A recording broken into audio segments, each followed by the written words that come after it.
Alright, on to the next arc or volume of Magical Girl Raising Project. This time it's Magical Girl Raising Project ACES. This is both its own thing and a follow up to Joker's.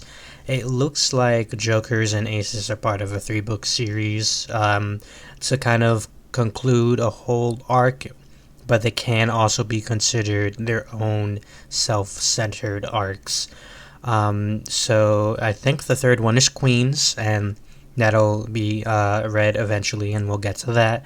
But Aces, as a follow up to Joker's, it expands on a little bit of the whole artificial magical girl thing, but more than that, Aces expands more about the factions within the magical girl, within the magical kingdom, specifically in regards to the 3 sages and their incarnations. So Miss D tier over here, Grimheart, is part of the Osk faction. And then we get introduced to a lot of the Puck faction. It's PUK, and Puck, which is the incarnation, is PUK space PUCK, so it might be Pook Puck or Puck Puck. Puck is more fun to say, so I'm going with that.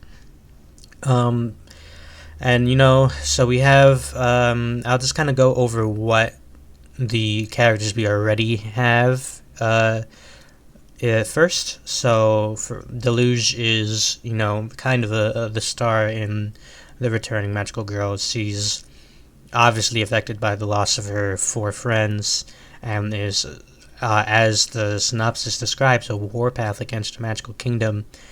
You see her work with the new model demons from the laboratory. You see her being addicted to 2 different drugs, which is both her magical jug and Bluebell's candies.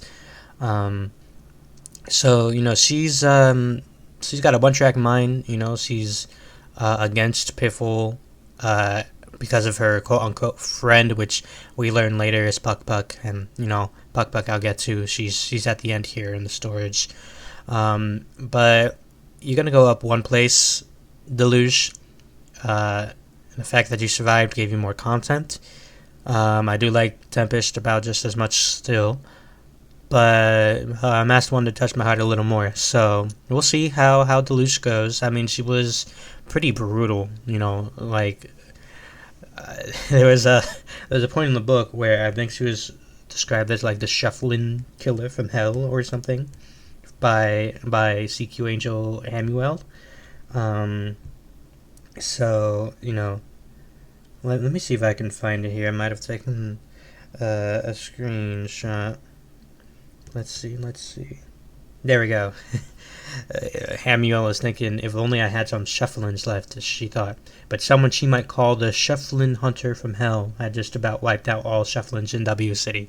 So it was kind of funny, just, well, not funny for her, but funny as a reader's perspective on just how one-track mind Gur Revenge Deluges. She's definitely a fighter, so good on her, I guess. But yeah, we'll see where she goes.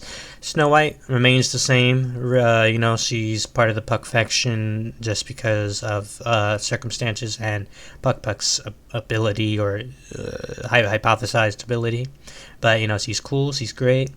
Piffle is the same as always. You do see that she does have more of a soft spot, and she does care for Mommery, a Shadow Girl, which I like seeing more of that side for her, to the fact that she's willing to deploy units from Magical Girl resources to, protect her and also get her back. Ripple gets unbrainwashed at the very end of the book, right as she kills Premium Shachiko. And of course, this is Frederica meddling as she does. So I'm sure these two, Koyuki and Ripple here, are going to have some moments together, and I do hope that does happen. Because Snow White read Ripple's hearts and could tell that she didn't want to do that, right? So we'll see what goes with that. Of course, I just mentioned Frederica. She actually, in the epilogue, gets with the first Lapis Lazuli and schemes with her, which this first lapis lazuli is earning her place for sure. I don't know what scheme they're doing in terms of the Puck faction and where exactly they're trying to go. It is hard to tell, but right now, I mean, Frederica has stayed pretty consistent. She hasn't really like touched my hearts as some of these other girls have. But she is a pretty neat, recurring, slightly antagonistic, maybe not slightly, but somewhat. I don't know. She's so focused on like what she wants a magical girl to be like that she does both good and bad at the same time. So she's an anomaly. Is there anyone else? All right, Deleuze. So that's 2, 3. Frederica's 4. Shefflin was technically 5. Biffle. Shadowgale. Yeah, let me talk about Shadowgale. Shadowgale is pretty important in this book. She gets captured, right, and that's what Biffle has sent out units in search of her and to protect her, and trying to work with Deleuze on that. And Shadowgale is needed for the ceremony that the Puck faction wants, even more so than Premium Sachiko, who's somewhat of a bait, for all the involved parties to target. So I like the focus on Shadowgale here. It wasn't expected, but it is appreciated. And her little friendship, even if it was somewhat unintentional, with Armor Arlie, is really cute. So I like the return of Shadowgale in full force. I'm glad we're going to see more of her in the next part of this arc for sure. Let's get to the new girls though. Patricia, when I first looked at these girls, excluding Puck Puck because she wasn't previewed, but when I first looked at these, and I was initially like, man, Patricia looks the most fun. I can't wait to see what she does. Deluge was a thing. So she's under Captain Grace, where it's like I liked her a bunch, and I liked her ability and design, and I think she even had flashing lights in her design. Her fight with Armor Arlie and Deluge and all that was pretty neat. Her casual but dedicated attitude was pretty neat. Too bad you died. You might have gotten the speedrun world record for dying first in an arc, though. So that's mighty unfortunate. Maybe you tied with Nemarine on that. But as of now, we got basically nothing from you, Patricia. And that sucks because I really do like your design. So, what can I say except dang. Next is Premium Sachiko, who is kind of the poor victim in all of this. I really do like her design. It's an interesting combo of yellow and purple, which you wouldn't really expect from a luck-based character, And then she's got those like really cute clover pupils with the multicolored eyes, that kind of like watermelon color eyes. With her ability to make someone extremely lucky, she has some sort of complex about using it, because anyone who does use her ability dies a terrible death right after. And I think that could have been interesting. She does die at the end of the book, but she spends most of the book cowering in fear, crying and wailing. Unfortunately, I can't really get behind that. I mean, you're just like, it's a really cute design, but I feel like her ability was not used, and she's used as a hint to like Puck's true nature. Snow White's kind of like trying to look into her about that, and she is used to better characterize Uluru. But as an individual, I do like the trope of, man, I don't like my ability, I don't want to use it. But the crying, stuttering mess with barely any like actual input or dialogue, it just wasn't really doing it for me. I expected her, unfortunately, to go, whether it was in this part of the arc or not. But yeah, Sachiko is gonna go there. Sarami Nakano is probably my favorite of the three sisters. She's getting an A above Stanzica. I think she'll go there. Now, she is the first one of the three sisters to die. And I'll be honest here. A lot of it is simply because her design is like really neat. So she's got that like overall skirt with like pixel decorations, long twin tails, the positive negative heterochromia eyes. Like her design is just super cute. Her attitude is like really casual, brushing things off, but she's kind of dedicated to her sisters a lot, and you see that in her viewpoints. Like she knows how to work around Uluru's stubbornness to communicate to Snow White and Uluru how how everyone is doing, and kind of pushing forward towards finding Sachiko. Her her ability seems weak at first. Her ability is knows what's inside things without opening them up. But her final scene, that battle that she has, you know, against Michan the Dictionary is awesome. I wish we got more of that, and maybe that kind of makes her a one-trick pony, and that's why the author decided to axe her there, But she knows absolutely everything. So in an enclosed space, she knows everything, every breath, every step. So in that small shed filled with dust and darkness, she knows Michan's breathing, if her bones are broken, what she's doing with her magic. She knows more than Michan knows what she's gonna do. So she kind of just like wrestles her and dislocates her shoulder, I think, or something. And it's super cool before Dark Cutie comes in and chomps her with the hound. But continuing with that, Sorami is pretty neat with her ability and what she does, at least in her final moments.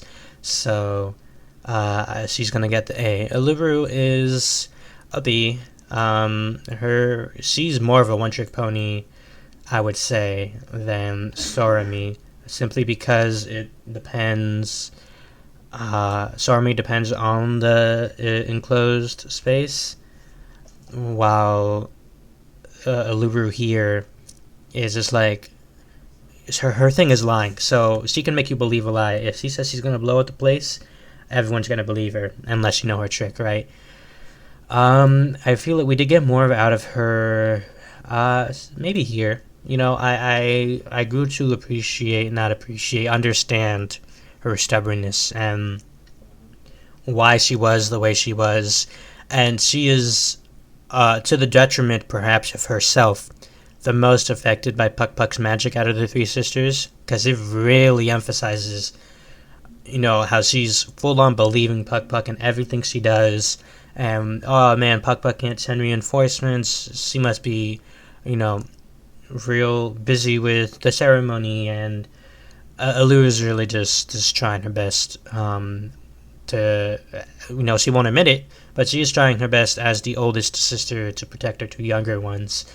And now she's the only surviving one, which can't be good for her mental state. But her design is pretty neat. I like the fake, the toy gun rather. I don't really know what her tail is, or she might be like some sort of chipmunk. But her design is, in comparison to the usual designs in the series, a little simple, and it's a nice change of pace. So, Uluru, you did good for what you did. Well, let's see how you continue forward. Now, away from the Puck faction for a bit, we have Armor Arlie, which, this is an interesting one, right? She's initially part of the attack on Shadowgale, but actually ends up becoming friends, with Shadowgale, while Shadowgale is locked up. There's all the interludes are a little bit like a gag, where Shadowgale is trying to communicate through her motions that she wants a TV. That way Shadowgale is planning to use her ability to, fix it up and communicate to the outside. Armor Arlie apparently cannot verbally communicate, but does have human level intellect. So they end up playing a game together, and Shadowgale almost feels guilty for pretending to destroy the console so she can quote unquote fix it and then communicate outside. Um, I don't know. I mean, it's kind of like a Stanziga situation where like I strangely like them a lot despite them not saying anything and their actions being all, you know, done through motion. Um, you are a tentative A, Armor Arlie. You might go higher in A, I will say. And actually, this reminds me, Fall is growing, uh, like on my appreciation list quite heavily, and I'm surprised. Probably under Pechka. There's this one part where Uluru is trying to communicate with Fall, and she's like, "Hey, pon pon bastard, how are the magical girls nearby?" And Fall almost gets an attitude. He's like, "Who are you calling pon pon bastard pon?" Like he can control when he says pon, which Snow White really let him down with that, huh? But Fall is getting more of personality. We're seeing more of his functions and his dedication to Snow White and the mission. I kind of love him a lot. Like he's great, and he's actually super invested in magical girl anime, and especially the anime based off of real magical girls like Magical Daisy and Dark Cutie. I don't know. The author is giving him more time to shine unexpectedly. I thought he was just kind of gonna be like Fav but good, but he's his own entity, and I kind of love him a lot. Um, you know, maybe that's just a little craziness escaping me, but he gets a boost for sure. Um, Next is Glacian. Glacian is okay. I mean, she can see stuff with her glasses. She's kind of chill in the way that Michan is. They kind of have like best friend vibes or like work friend vibes, you know, where they're both like I don't know, casual about the work, or about the way they talk about their work, but more serious when it comes to committing to doing the jobs that they're assigned, right? I mean, she's a B. I don't have any particular feelings. I would say her strawberry motif is kind of interesting. She has like braids made out of frosting and a frosting tail that looks maybe like a squirrel tail. I think her design is pretty cute, but she didn't do much to stick out when it came to the Piffles trio in this sense, right? So she gets a B. Not bad, not good. She's decent. So we'll see where she goes, as she is currently a survivor. Um, Next, we have Michan the Dictionary. She is super cool. Her design is one of my favorites in this batch for sure. That like twin braid and those highlights of pink in her hair, that kind of scholarly look is super fun. And she has an owl motif on her hat. She has like an owl plushie to her waist. Yeah, she's pretty neat, and also she has different pupils as well. One's a circle, one's an X. I don't know. Her design is definitely one of the strongest one in this batch. She also has a really cool ability. I might put her. I'm gonna put her under Rain Pal. Yeah, I'll put her under Rain Pal. Her ability is really cool. Her final fight with Ripple is really cool. Anytime Ripple fights, it's cool. Calamity Mary, cool. Rain Pal, cool. Michan the Dictionary, cool. Right? And Ripple's the only survivor out of those fights. Interesting. But yeah, Michan is great. The way she did go out is also pretty clever and great with the whole fight with Ripple.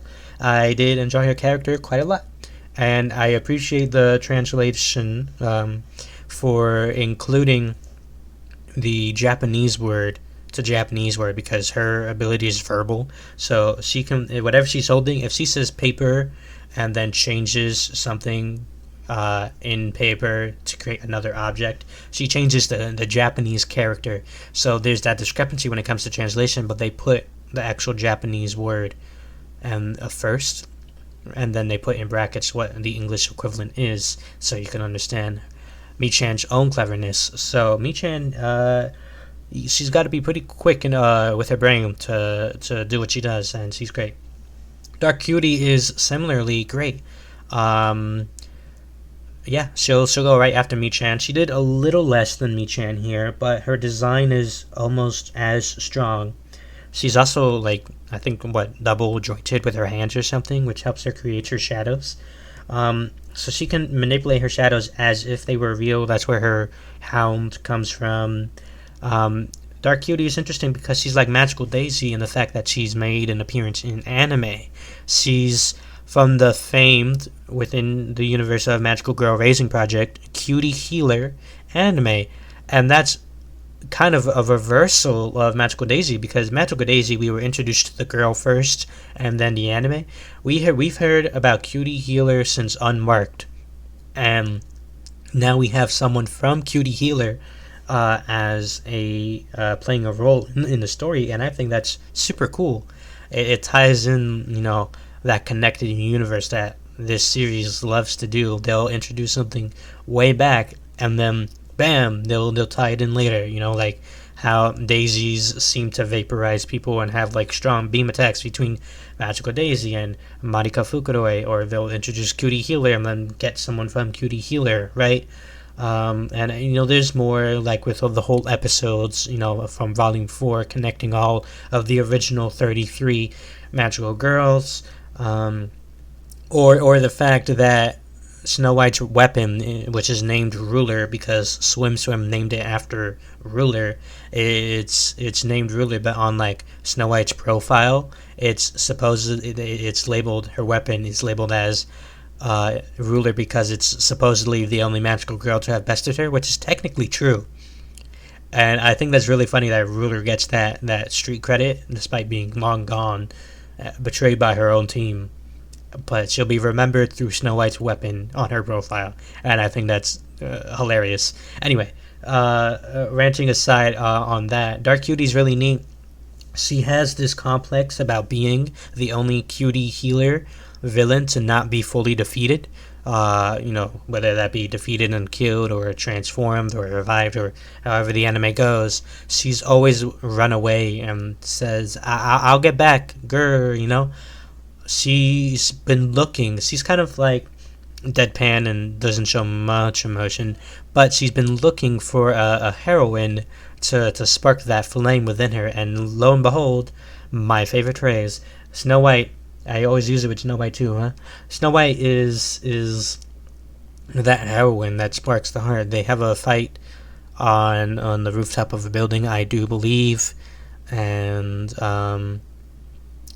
it's a pretty fun fight. Snow White ends up escaping to focus on the mission, but Dark Cutie here wants to fight Snow White in her full power, because she feels that heroine villain energy, and she wants to finish it. She wants things to go down.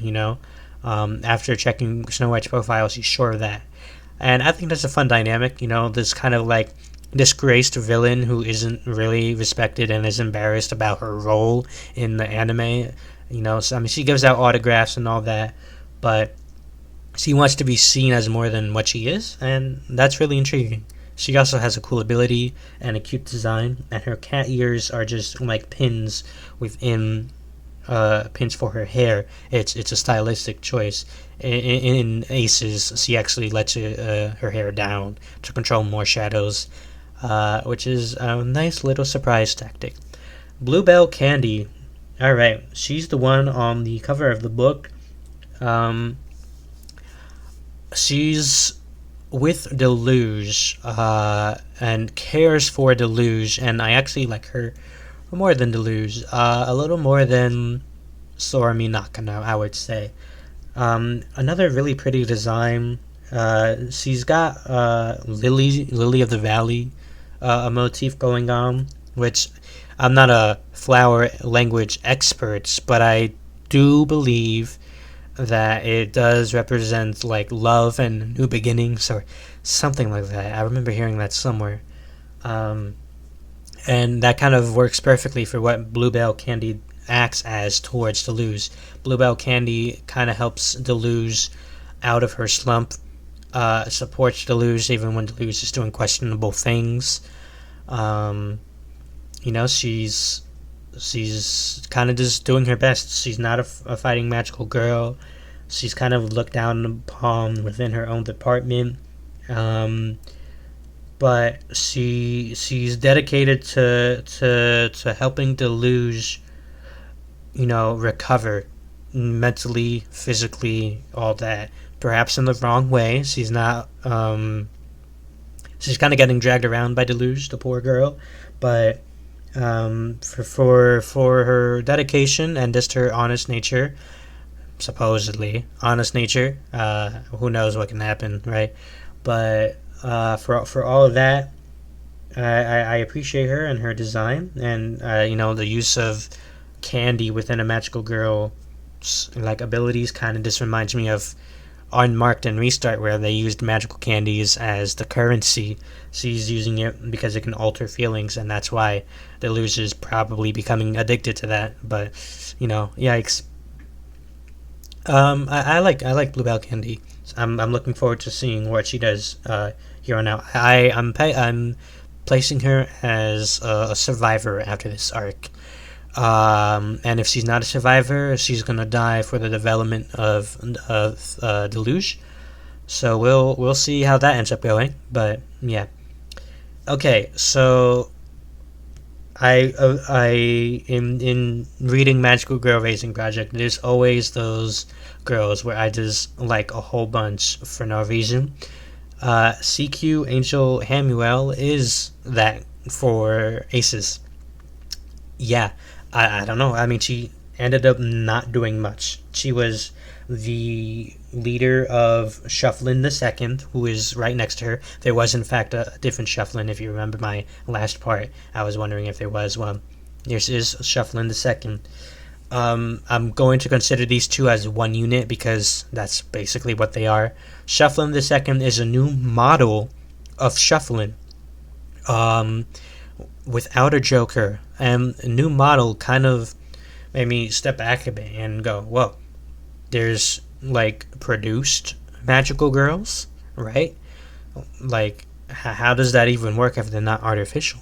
Do they have mascots making magical girls with similar abilities on purpose to serve certain functions? Like, I was questioning that. Like, how does that even work? When we first got Hamuel's perspective, she was commanding Shufflin 2 or Shufflin the Second. I don't know if it's like Mark 2 the Second.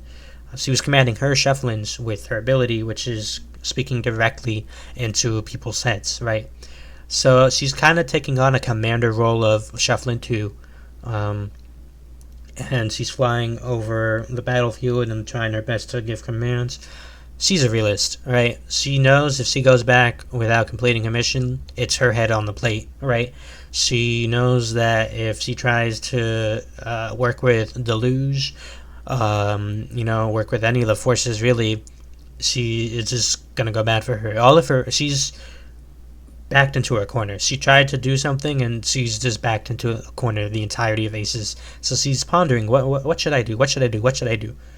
And she ends up communicating solely to Snow White through her head and kind of spread some seeds of doubt about the Puck faction and Puck herself.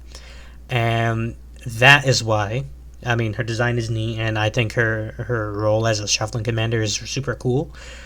But that whole thing with her communicating solely to Snow White with her ability, that's awesome. Because we get so much more that makes sense about everything, right? Puck, I knew something was off about her. She can't be an incarnation of a sage and truly just be eating chips and drinking cola, right? No, there's something more about her. Why was she so despondent when it came to the Three Sisters and the backup for Shachika? I was thinking that the whole time. Snow White kind of had a doubt about it. Maybe Uluru, but Uluru is affected by Puck's magic. Hamuel gives us the details. So it turns out within negotiations for the three factions under the incarnations of the three sages, right? The Osk faction, which is related to Grimheart, the Puck faction related to Puck Puck, and the third one, they were communicating. However, the Puck Puck faction kept forcing their own way, but people couldn't figure out why. We learn that the Osk faction, the Grimheart faction, is kind of scientific and meticulous, and they use data and results to figure out their problems. And you can kind of feel this a little bit in the way Hamuel acts as well. But they eventually figure out that Puck Puck's ability has to do with distorting the perception of the people communicating with Puck Puck, right?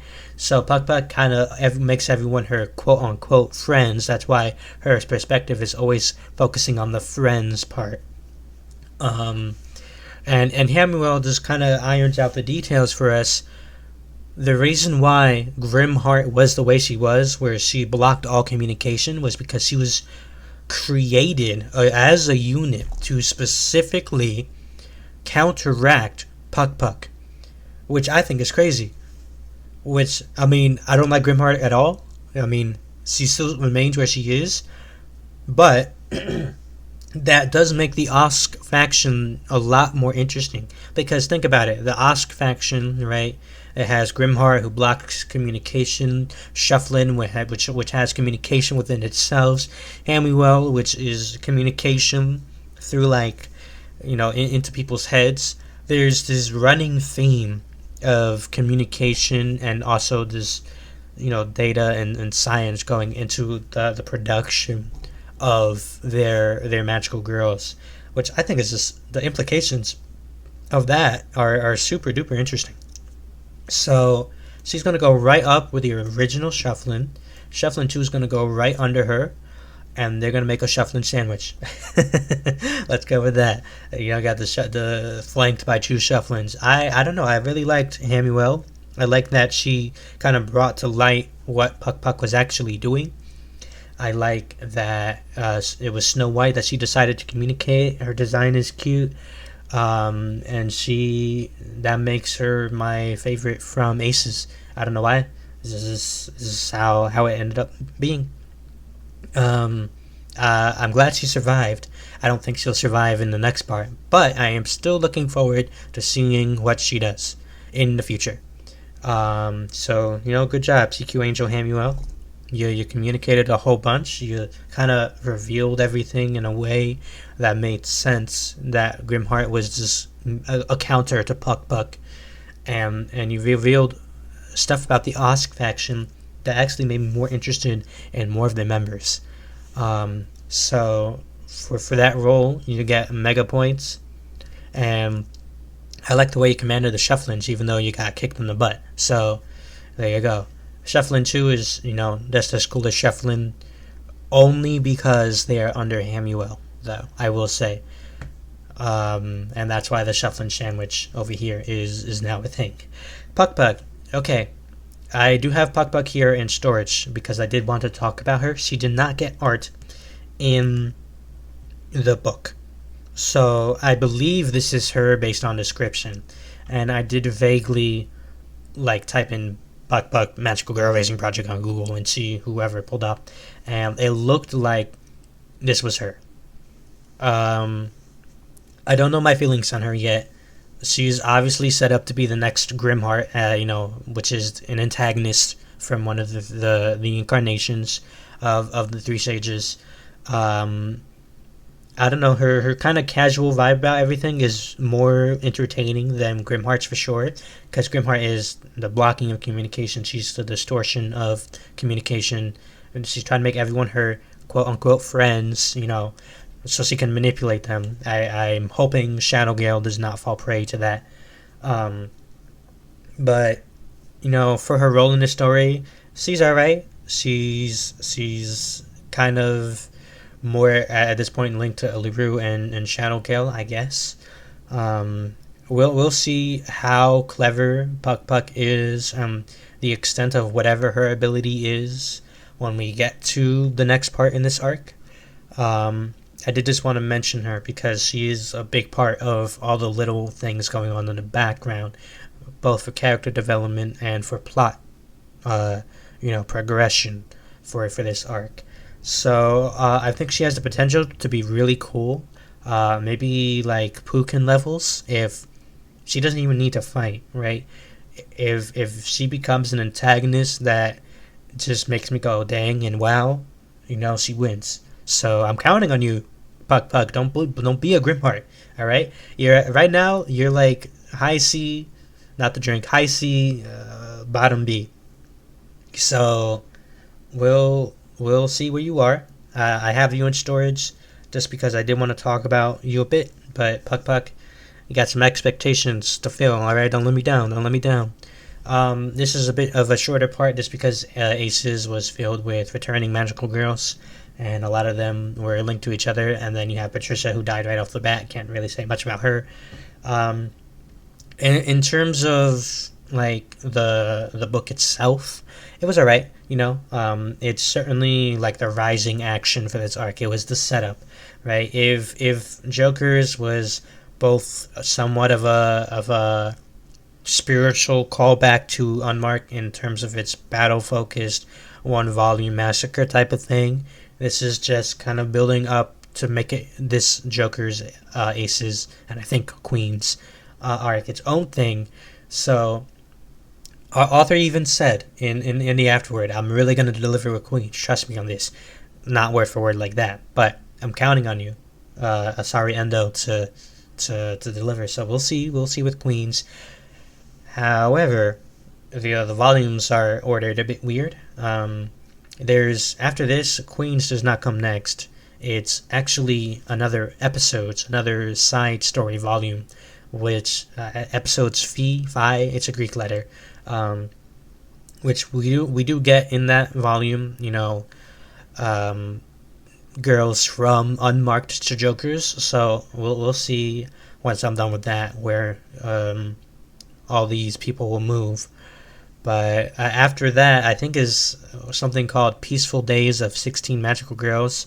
All I did was look at the title and the cover, and it looks to be focused on Unmarked. And I don't know if that's just like side stories specifically for the Unmarked characters, or if it's an alternate scenario where Fav and Cranberry didn't do their nonsense and they just kind of live peaceful days of 16 magical girls. I don't know, but we'll see. I'll discuss those when I do read them, and we'll return here accordingly. We're dwindling down on the new magical girls, at least in Maruino no, right? I believe that's the artist, at least in their art style, right? Because you got like these few and then these down here. But I don't know. We'll see. I know there's a drama CD and then like an unfinished manga. I don't know if what the relation is to the remaining greatest story or not. We'll get to that when we do. This series is quite big, so I'll have to do my research and stuff.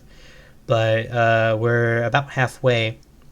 Well, no, there's 18 volumes, right? So we're almost about halfway to finishing off the main volumes. I'm still really enjoying the series so far. The writing is great. It's been a real joy getting to know these characters and a real sadness seeing them die and suffer. But, that's just part of the charm for this, isn't it? So, glad to have read Aces. We'll be back here next time. And until then, I hope Hamuel's doing good. She deserves a little break, I think. In fact, every one of these girls does. The poor things.